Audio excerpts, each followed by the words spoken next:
Okay. In iron work, I've heard people a number of times they will say, we don't use plumb, we don't use leveling, we don't use line.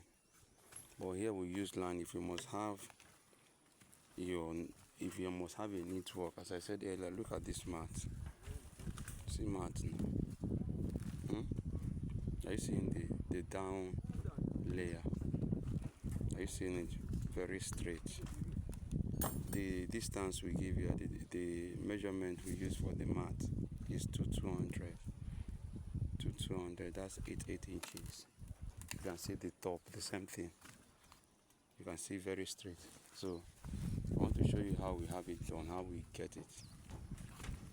Mark the first one. This is the first line there. You can see it with chalk. From that column, you can see it. We give 4 inches. You understand? We know most times that buildings know that they straight. Some no go fit dey square. The carpenter work, framework may not fit dey straight. So I make with the use line.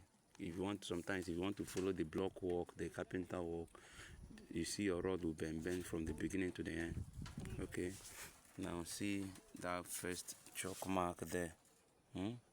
That's where my rope is. You now stretch your rope, tension it so well, tension it to the last column of the beam. You see, because carpenters are still working, we chose this one here. You tie it, you mark it and tie it too. That's what we did here. We tie it on the chalk mark. Looking at this thing now, you see it's the same distance from those beams to this chalk mark. That's 4 inches. Now you see this line is tension. You can see it's where tension. These other columns may not be straight. All we do now is to use our chalk, our marker or chalk, to get this line on all the beams. Any beam where you cross, you just using this line, mark it there. That's any beam on this line, get using your chalk, get the marking.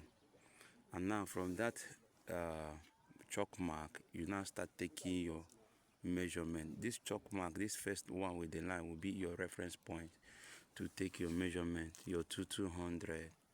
You're seeing it, your 200, and that's the same way you do to other ones.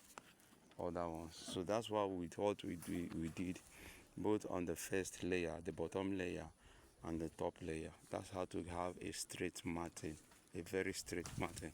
Now, when you want to tie it, you come and stitch it. You stitch it using the chalk mark. You start from this chalk mark. You guide it right round. Guide it and make sure the whole thing is square and balance it well before you now start tying the inside. Okay, I believe with this video you've learned how to have a very straight work, a very straight matting, very neat. After you tie your mat, anybody that sees your mat will know that this person is a professional. This person knows the learn work, saying sabi the work.